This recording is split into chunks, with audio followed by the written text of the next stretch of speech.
बहुत समय पहले की बात है।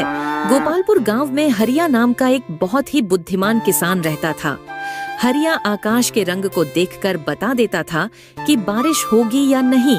हरिया के पास जमीन का एक छोटा सा टुकड़ा था जिस पर वह खेती करके अपना और अपने परिवार का पालन पोषण करता था। फिर एक दिन की बात है, हरिया अपने खेत में काम कर रहा होता है। तभी उसके सामने गांव के सेठ अमीर चंद जी आते हैं और हरिया से कहते हैं, अरे भाई हरिया, बड़ी जोर शोर से खेती करने में लग गए हो। क्यों इतना पसीना बहाते हो? इस खेत को मुझे दे दो और मेरे यहाँ काम पर लग जाओ। दरअसल सेठ अमीर चंद हमेशा से हरिया से चिढ़ता था, क्योंकि खेत का टुकड़ा सेठ के खेत से जुड़ा हुआ था। सेठ अमीर चंद चाहता था कि हरिया के खेत को वैसे भी हथिया ले, लेकिन हरिया अपनी खेत नहीं देना चाहता था। हरिया सेठ अमीर चंद से कहता है, नहीं सेठ जी, मैं तो इसी खेत के टुकड़े से पल रहा हूँ। मैं ये खेत आपको दे दूंगा तो मैं सड़क पर आ जाऊंगा। लेकिन अब कोई बात नहीं, क्योंकि मैं मेरे दिमाग में सोच लिया हूं कि इस बार ऐसे फसल करूंगा कि दुगनी कमाई हो जाएगी। फिर एक दिन देखना, आपके वाला खेत को भी मैं अपने में मिला लूंगा। सेठ अमीर चंद ने यह बात सुनी तो चौंक गया और अपने मन में बोलने लगा, अरे बाप रे, ये कौन से खेती करने जा रहा है? मुझे पता लगाना ही चाहिए। ये तो वैसे भी बहुत होशियार है। अरे भाई हरिया, पर तुम खेती किसकी करने जा रहे हो? जरा हमें भी बताओ तो। अरे सेठ जी, ऐसे नहीं बताऊंगा, या ये थोड़ा अंदर की बात है। वह जमीन कम है ना मेरे पास, तो उसका गणित नहीं बैठ रहा है। मैं आज रात में आकर इसका हिसाब किताब लगाऊंगा। हरिया इतना कहने के बाद वहाँ से अपने घर की ओर चला जाता है, मगर हरिया सेठ अमीर चंद के सर में दर्द कर गया और सेठ अमीर चंद सोचता रहा कि आखिर हरिया करना क्या चाहता है। फिर थोड़ी ही देर बाद रात हो गई तो हरिया हल लेकर अपने खेत की ओर निकलने ही वाला था कि तभी उसकी पत्नी कमला ने हरिया को रोका और कहने लगी, अरे इतनी रात में हल लेकर कहाँ जा रहे हो जी? अरे भाग्यवान, शांत रहो। अपने पास कम खेत है, इसकी वजह से फसल नहीं हो पा रही है, तो मैंने एक तरकीब सोची है। देखना, इस बार इतना अनाज पैदा कर दूंगा कि साल भर खत्म नहीं होगी। उधर हरिया की यह बात सेठ अमीर चंद खिड़की से सुन रहा होता है। सेठ अमीर चंद के पसीने छूट जाते हैं कि आखिर यह कौन सी खेती करने वाला है कि साल भर में भी खत्म नहीं होगी।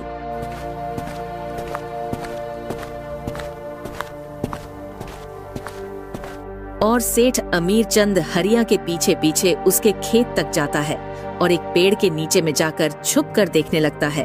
और तभी हरिया अपने आप से बोलता है, अरे भाई, कहाँ से शुरुआत करूं, कैसे शुरुआत करूं? ये सेठ अमीर चंद का खेत बीच में ही आ रहा है। अगर मेरी खेत की फसल ज्यादा हो गई और उसकी जड़ें सेठ के खेत पर आ गई तो उसको बिना मेहनत के ही मेरी फसल मिल जाएगी। इसलिए एक काम करता हूं, कल सेठ जी से कहूंगा कि अपने खेत में एक दीवार बना ले, फिर मैं अपने ही खेत पर फसल लगा पाऊंगा। कि तभी सेठ अमीर चंद ने यह बात सुनी तो अपने मन में कहा, अच्छा बेटा, यह बात है। तभी बोल रहा था कि मेरा खेत भी ले लेगा। अभी देखना, तू खेती तो अपने ही खेत पर करेगा, लेकिन फसल कटूंगा मैं। सेठ अमीर चंद इतना कहने के बाद वहाँ से चला जाता है और हरिया भी कुछ देर बाद अपने घर लौट आता है।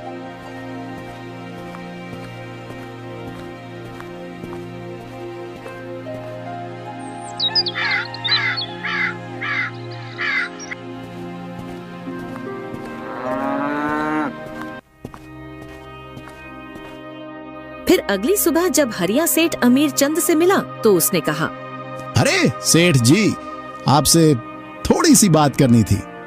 हाँ हरिया, कोई भी बात कर, लेकिन मैं अपने ही खेत पर दीवार खड़ी नहीं करूंगा। ठीक है, बात खत्म।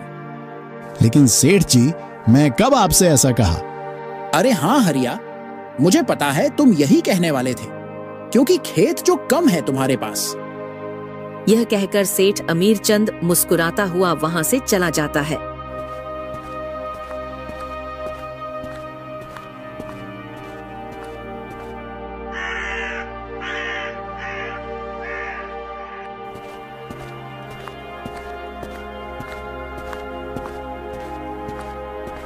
फिर रात में सेठ अमीरचंद अपने कुदाल लेकर खेत पर पहुंच गया। अब देखना मेरा कमाल, मैं अपने खेत के मेड़ को काटकर आगे बढ़ा देता हूँ ताकि इस हरिया को पता ना लगे और वह मेरी खेत पर खेती कर देगा और मुझे इसका लाभ मिल जाएगा। ये कहकर सेठ अमीरचंद ने रात भर लगकर मेड़ को आगे बढ़ा दिया।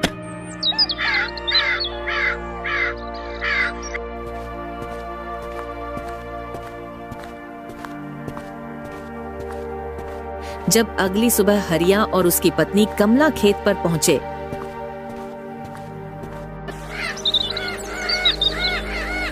सुनो जी, आज आपका खेत तो बहुत ही बड़ा लग रहा है। हाँ, भाग्यवान लग तो रहा है। लगता है भगवान ने मेरी सुन ली, जो मुझे और ज्यादा फसल पैदा करने के लिए खेत को बड़ा कर दिया है। चलो अब मैं इस खेत पर बीज बो देता हूँ और फसल आने का इंतजार करता हूँ। हरिया ने उस खेत पर जी भरकर खेती किया और फसल को बो दिया। महीने निकल गए और फसल पककर तैयार भी हो जाते हैं तो वह फसल गेहूं की थी। पूरा खेत गेहूं से भरा हुआ था। जब काटने की बारी आई तो सेठ अमीरचंद ने हरिया से कहा, अरे रुको भाई, हरिया इतनी भी जल्दी क्या है? जिसके खेत में तुमने फसल उगाई है उसी को भूल गए। यह बढ़ी हुई जगह मेरी है। अरे क्या बात कर रहे हो सेठ जी? मैंने तो आपसे जगह मांगी नहीं, तो आपने बड़ा क्यों दी? वह मुझे नहीं पता, इसलिए इस बढ़ी हुई जगह का मालिक मैं हूँ। मैंने ही मेड़ को आगे बढ़ा दिया था ताकि तुम्हारे फसल की जड़ें मेरे खेत में आए और मुझे भी इसका लाभ मिल सके।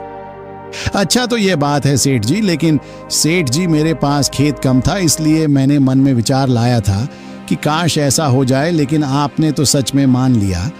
मैं आपको खेत को बढ़ाने को नहीं कहा था और ना ही मैं आपके पास आया था, इसलिए आपका इस पर कोई हक नहीं है।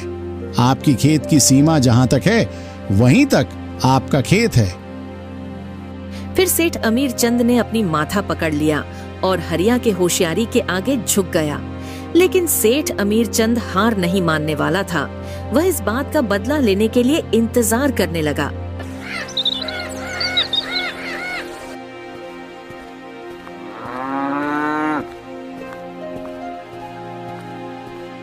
फिर एक समय की बात है, हरिया बहुत बीमार हो गया और धन की फसल की बुवाई आने का समय भी हो गया था। सेठ अमीरचंद उसकी हंसी उड़ाने के लिए उसका घर पहुंच गया।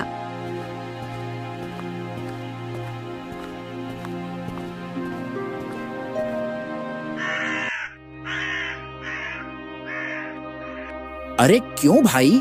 हरिया देख रहे हो ना बेईमानी का नतीजा। पड़ गए ना अब तुम बीमार। खेत को कौन जोतेगी? धन की बुआई का समय भी बीता जा रहा है, पर अभी तक तुम्हारे खेत में हल नहीं चला है। अब तो तुम भूखे मरोगे। अरे सेठ जी, मैं क्यों भूखा मरूंगा? मेरे बाबूजी का खेत है ना, वह मुझे भूखा नहीं मरने देगा। ऐसा वरदान है उस खेत को। अरे हरिया, कौन सा वरदान? मैं क्यों बताऊं आपको सेठ जी। आप जाओ यहां से, मेरी चिंता मत करो। सेठ अमीरचंद के मन में फिर से सवाल घूमने लगा। सेठ अमीरचंद उसके घर से गया तो सही, लेकिन बाहर ही छुप गया। और थोड़ी ही देर बाद जब रात हुई तो उसकी पत्नी कमला ने पूछा, सुनो जी, बाबूजी ने ऐसा कौन सा वरदान दे गए थे कि वह खेत हमें भूखा नहीं मरने देगा? अपने खेत में तो हल तक नहीं चला है, फिर यह सब कैसे? अरे भाग्यवान, तुम चिंता क्यों करती हो? आज मैं तुम्हें सच बता ही देता हूं।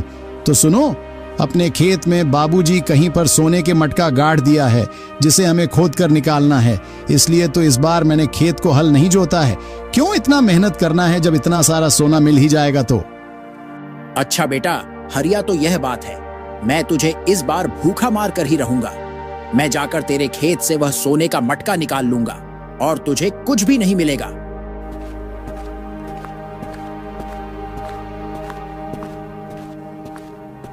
अब फिर क्या था? सेठ अमीरचंद कुदाल लेकर रात में पहुंच गया हरिया के खेत पर। फिर पूरे खेत को कुदाल से खोद डाला, फिर भी उसे मटका नहीं मिला।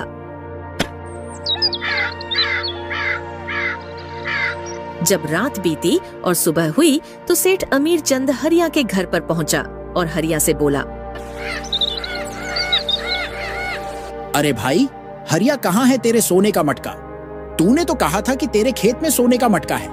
मैंने सब जगह देखा मगर कहीं नहीं मिला सोने का मटका। अरे सेठ जी, कहीं नहीं मिला? ऐसा कैसे हो सकता है? आपने उत्तर और पश्चिम की दिशा में नहीं देखा होगा। मैं जाकर देखता हूँ। अरे जाते कहाँ हो? मैंने पूरब, पश्चिम, उत्तर, दक्षिण सभी जगह पर खोद डाला, कहीं नहीं मिला वह सोने का मटका। अरे वाह सेठ जी, सभी जगह पर खोद डाला। अरे ओ भाग्यवान, सुनती हो? वह बीज ले आओ। सेठ जी ने हमारा खेत को पूरा खोद डाला है। अब मुझे हल चलाने की कोई जरूरत नहीं है। किसी ने सही कहा है कि भगवान गरीबों की सुनते ज्यादा है। हरिया, इसका मतलब तुमने झूठ कहा था। वहां कोई सोना नहीं है। अरे सेठ जी, सोना होता तो मैं कब का निकालकर जमींदार बन जाता। वह तो मैंने अपने दिल बहलाने के लिए कहा था, लेकिन मेरे एक बात समझ में नहीं आ रही है। ये बात आपको किसने बताई? अरे हरिया, मुझे कौन बताएगा? मैं क्या तुम्हारे घर पर थोड़ी था? वह तो मुझे रात में सपना आया था। अच्छा, तो ये बात है। बेचारा सेठ अमीर चंद मुंह लटकाकर वहां से चला गया और इसी तरह हरिया ने अपने खेत को भी बड़ा कर लिया और अपनी बुद्धिमानी से उस सेठ अमीर चंद को अपने खेत में हल चलवा लिया। इसलिए दोस्तों, इस दुनिया में दिमाग से बढ़कर कुछ नहीं है और दिमाग बढ़ेगा अच्छी पढ़ाई